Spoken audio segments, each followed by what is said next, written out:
Hi guys, welcome back. Today I am going to be taking you through my bike check for the Dragon Ride Sportive in England. Actually, technically it's in Wales, but still. So if you don't know, this is probably the hardest Gran Fondo / Sportive thing in the UK. It is pretty brutal. The longest route is 296 kilometers with over 4,000 meters of climbing, so making sure your bike is in good shape is one of the most important things you can do. So quick rundown, I am still on the trusty old Trek Domane AL3. Love that bike. It has served me perfectly for the last four years, I think I've had it. Yeah, getting on. It's been a while. It's definitely a mid-range bike, about £1,000 new, but it does everything I need it. But I have made a few modifications to make it a bit better for such a hilly event. Right, first off is the gearing. Stock, this comes with a 2x, but I've swapped it out for a 1x.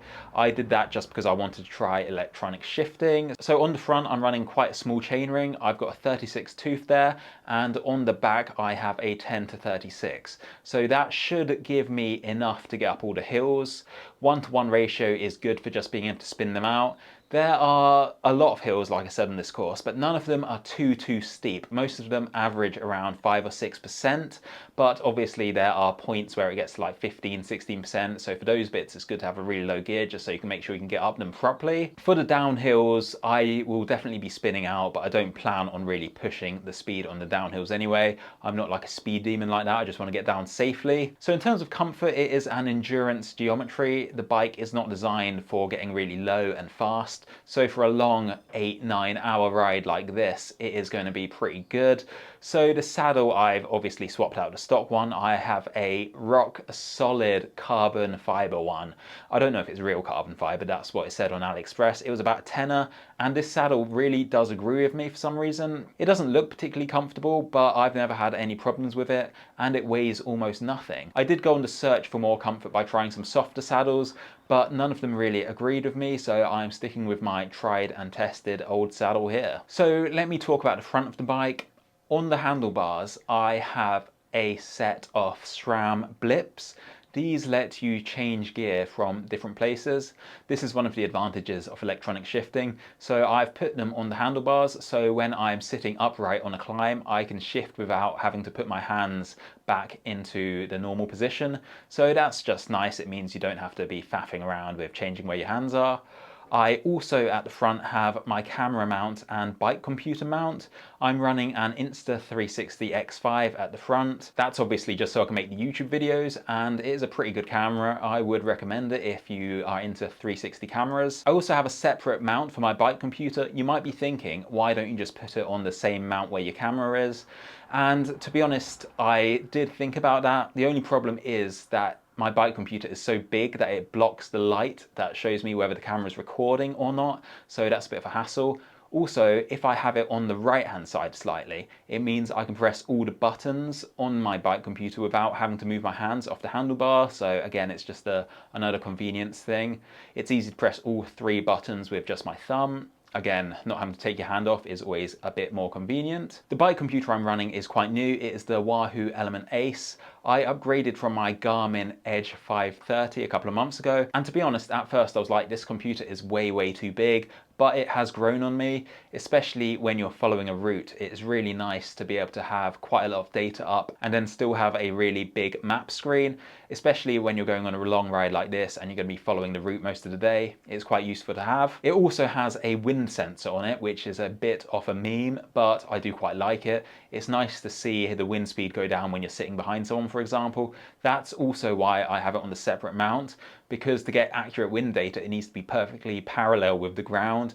And unfortunately, the camera mount is not parallel. It's at about a 10-degree angle. So the wind data I get when it's mounted on that is just really bad and inaccurate. So I have it on the other one just to make sure I get cool, accurate data. Probably not a consideration for most people, but I like having the numbers being correct. So I've swapped out the standard cranks. I used to have 175mm cranks, but I swapped them out to 165s. I thought I'd give it a go, and to be honest, it hasn't made much difference to me. At first, when I first got them, it felt a bit weird, but it took like a day or two to get used to them, and now it just feels normal. I sold my old crankset because they had a power meter in them and it was a bit redundant because I also have power meter pedals. So I ended up actually making a profit from selling my old cranks and getting a new set. So that's pretty good. The pedals are Favero Asiomas. They are the mountain bike versions, SPDs. I have never got along well with road bike pedals, and to be honest, I think they're just a bit of a hassle unless you're actually racing, which I am not. I always prefer to be able to walk around properly in my cycling shoes. In terms of power data, you get left and right side, so pretty good stuff there. So let's talk about my repair kit. I have this in a bottle cage on the very bottom of my bike. It contains a lot of stuff. I've got 2 tubes and everything else that I'll probably need to repair anything that goes wrong, unless it's a major catastrophe, but if that happens then I probably have bigger problems to worry about. So 2 spare tubes. I am running tubeless, so hopefully if I do get any sort of puncture it should seal itself up, but it's always good to be prepared. I also have my tyre levers and a few CO2 canisters, so I should be good to go there. I don't really get along with TPU tubes. I've always found that when you use them with CO2 they don't seem to hold the air very well, so that's why I'm sticking with proper rubber ones. They are a bit heavier, but my entire setup is really heavy, so it doesn't really make that much difference. So for water, I will be triple bottling it. I will have 2 bottles on the bike and then 1 in my back pocket. The feed stations are around every 50 kilometers. But the forecast, even though it's still like a week out, does say it's going to be really hot. And I do not function well in the heat, so extra water is always going to be useful. That's why I'd rather be safe than sorry and have 3 bottles rather than 2. In terms of food, I will mostly have carbohydrates mixed into my water. I will take a few gels as well. I'm wearing cargo bib shorts, so I'm going to put them in my leg pockets. When I first got these cargo bib shorts, I thought it would feel a bit weird having things in the pockets by your legs, but honestly, they're really good. You don't feel it once you get going, and you can store a surprising amount of stuff in them. So how much does my entire setup weigh? With the computer, camera, bottles, empty bottles I should say, it weighs over 10 kilograms. So it's definitely a pretty heavy bike, and I'm a pretty heavy person, so it does match up quite well. Anyway, that's it for this one. That is my bike setup for the Dragon Ride. Let me know what you think in the comments down below. Any tips on how I can improve it, then I will definitely be interested in hearing about it. Anyway, that's it from me. I'll be dropping a final video at the end of this week about my preparation and how it's been going. But that is it for this one. I will see you in the next one. Peace out.